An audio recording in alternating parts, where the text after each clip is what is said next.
Doctor صاحب آج یکم مئی ہے اور جو 1 مئی ہے اس کو منسوب کر دیا گیا خاص طور پر مزدوروں کے ساتھ، لیکن جو میں نے پہلے ہی بات کی کہ اسلام میں تو کوئی دن جو مخصوص نہیں ہے، ہر لمحہ جو ہے ہم نے اللہ کی اطاعت کرنی ہے، رسول اللہ کی اطاعت کرنی ہے، اور اطاعت ہمیں یہ سکھا رہی ہے کہ کسی کا حق جو مارو نہ، ان کا حق کو ادا کر دیا جائے۔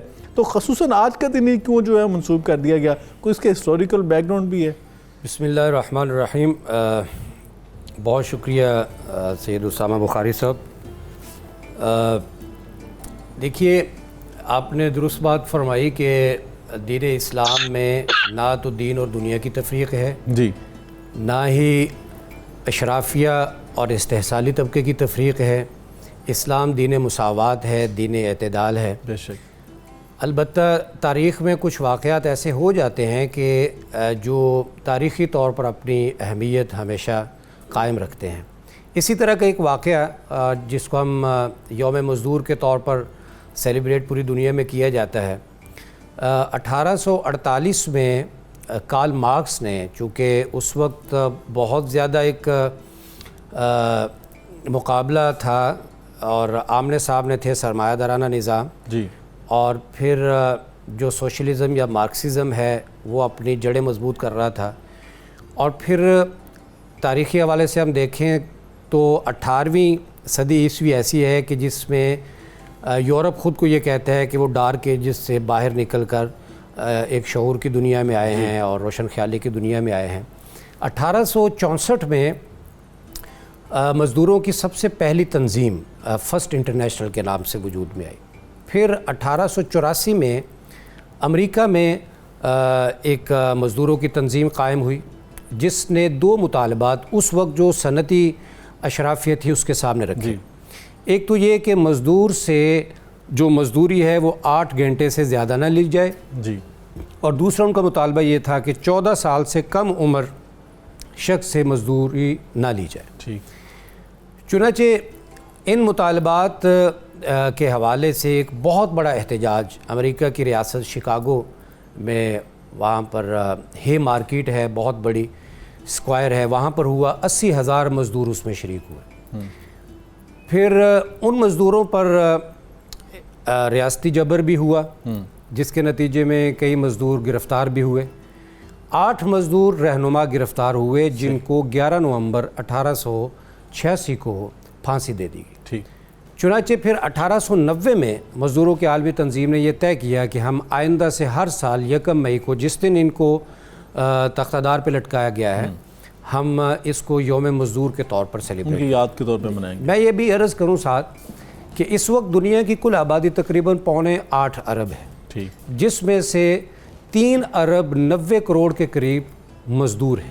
ٹھیک۔ مزدور جس طرح کے ایک آپ نے بھی اس طرف اشارہ کیا، عمومی طور پر ہم یہ سمجھتے ہیں کہ وہ شخص جو محنت کش ہے، جسمانی مشقت کر رہا ہے، وہ مزدور ہے۔ جی، میرے خیال میں یہ رائے درست نہیں ہے۔ صحیح۔ بحیثیت انسان ہر وہ شخص کہ جو جسمانی اور ذہنی طور پر کام کرتا ہے وہ مزدور ہے، جو اپنی ایکسپرٹیز دے رہا ہے، وہ مزدور ہے۔ ٹھیک۔ وہ خواہ اس کے پاس سرمایہ زیادہ ہے، وہ امپلائر ہے یا وہ امپلائی ہے، دونوں صورتوں میں وہ مزدور ہے۔ بالکل ٹھیک۔ اور پھر اگر یہ رویہ اور یا یہ احساس اگر پیدا ہو جائے تو پھر ہماری سوسائٹی میں یہ جو تقسیم ہے کہ یہ صفائی کرنے والا تو مزدور ہے، لیکن میں جو پیسے دیتا ہوں میں مزدور نہیں ہوں۔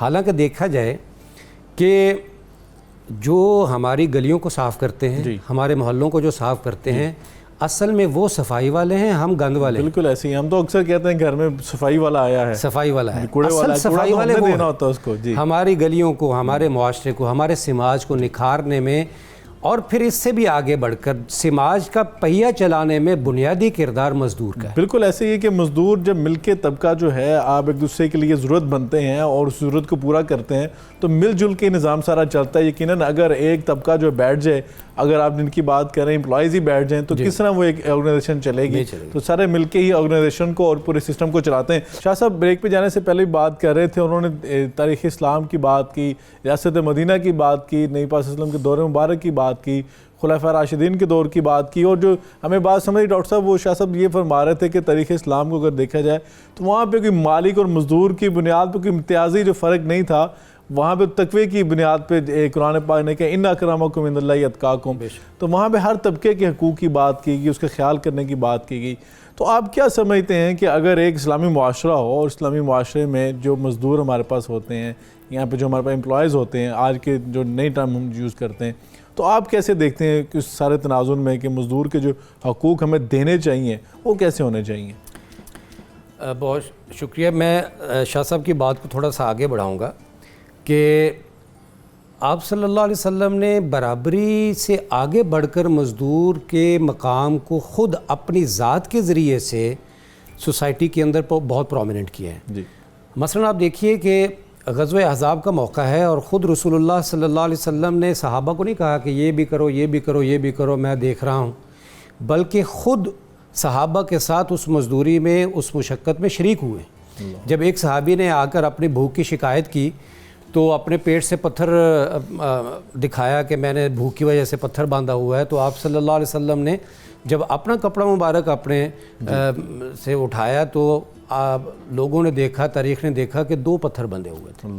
یعنی آپ صلی اللہ علیہ وسلم نے ایک قدم آگے بڑھ کر خود اپنی ذات کے ذریعے سے، میں یہاں پر یہ معذرت کے ساتھ عرض کروں کہ 5 اسٹار ہوٹل میں اور سینٹرلی ایئر کنڈیشن ایٹماسفیئر میں مزدور کے حق کی بات کرنا بہت آسان ہے، بہت آسان، لیکن لیکن فیلڈ میں جا کر مزدور کے ساتھ کھڑا ہو کر اس کو عزت دینا یہ صرف ہمیں اسوہ نبوی بتاتا ہے. بالکل اس کے ساتھ جو فیل وہ کر رہا ہے وہ آپ بھی فیل کریں، وہ آپ اس سطح پر تو جا کر دیکھیں نا کہ وہ کن احساسات سے گزرتے ہیں. اسی طرح ہم اگر دیکھیں تو آپ صلی اللہ علیہ وسلم کے پاس ایک صحابی آتے ہیں حضرت سعد بن ابی وقاص رضی اللہ عنہ، اور آ کر مصافحہ کرتے ہیں تو آپ صلی اللہ علیہ وسلم محسوس کرتے ہیں کہ سعد کے ہاتھ بڑے کھردرے ہیں، تو ہاتھ چھوڑتے نہیں ہیں. یہ ویسے بھی آپ صلی اللہ علیہ وسلم کی عادت مبارکت تھی کہ جب آپ مصافحہ کرتے تھے تو پہلے اپنا ہاتھ آپ پیچھے نہیں کرتے تھے جب تک کہ اگلا بندہ جو ہے وہ اپنا ہاتھ نہ چھڑوائے.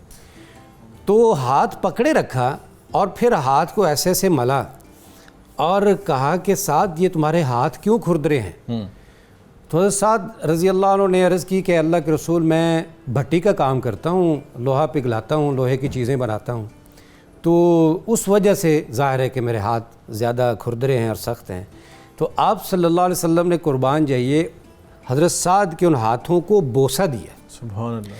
اور یہ دراصل بوسہ مزدور کے اس مقام اور اس کے سٹیٹس کو تھا کہ آنے والی انسانی نسل یہ یاد رکھے کہ یہ جو کھردرے ہاتھ ہیں، ان کھردرے ہاتھوں کی وجہ سے ہم آسائشوں میں رہتے ہیں. سبحان اللہ. اور پھر اگر ہم خلفائے راشدین کے بعد کے دور کی بات کر لیں جی تو اسلامی تاریخ اور دور میں اور سماج میں جو مزدور ہے وہ انسانوں کے امام بنے.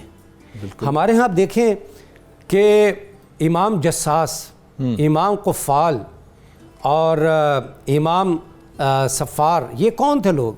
یہ دراصل پیشوں کے نام ہیں. کوئی تالے ٹھیک کرنے والا ہے، کوئی رنگ باز ہے، کوئی کپڑوں کو رنگ کرنے والا ہے، کوئی کپڑا بیچنے والا ہے.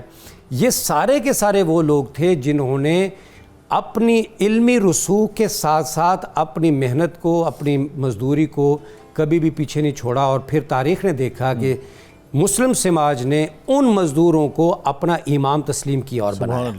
اور یہ جو آپ نے آخر میں بات کی سوال کے طور پر کہ آج کے دور میں ہمارے رویے کیا ہیں اس حوالے سے، میرے خیال میں آپ کے اس آج کے پروگرام کا یہ ایک کی کویسچن ہے. جی ہمارے گھروں کا ماحول ہو، ظاہر ہے کہ اب ایسا کلچر ڈیولپ ہو گیا ہے کہ گھروں میں کام کرنے والے مرد بھی اور خواتین بھی ہوتی ہیں. جتنا بڑا گھر ہوگا اتنے زیادہ ملازم اور اتنے زیادہ خدام جو ہیں وہ ان کی تعداد بڑھتی جاتی ہے. خاص طور پر لوگوں کی تربیت ہونا بہت ضروری ہے اس حوالے سے کہ ہم ایک گھر کا مالک ہونے کی حیثیت سے یہ حق نہیں رکھتے کہ جو ہمارے پاس کام کرتا ہے ہم اس کا استحصال کریں، ہم اس کو ڈانٹیں اور اس کو ایک کم تر ہونے کا احساس دیں. بالکل ٹھیک. اس کے کئی طرح کے نقصانات ہیں. سب سے بڑا نقصان جو میری نظر میں ہے کہ ہم اپنے بچوں کو، ہم اپنی آنے والی نسل کو گویا کہ یہ میسیج دے رہے ہیں کہ یہ جو ہمارے ماتحت کام کرتے ہیں یہ کسی عزت کے قابل نہیں. یہ بات ہے یہ کہ بچے آپ کو دیکھ کے تربیت حاصل کر رہے ہوتے ہیں اور یقیناً جو آپ کا رویہ ہوتا ہے بچے وہی اڈاپٹ کرنے کی کوشش کرتے ہیں.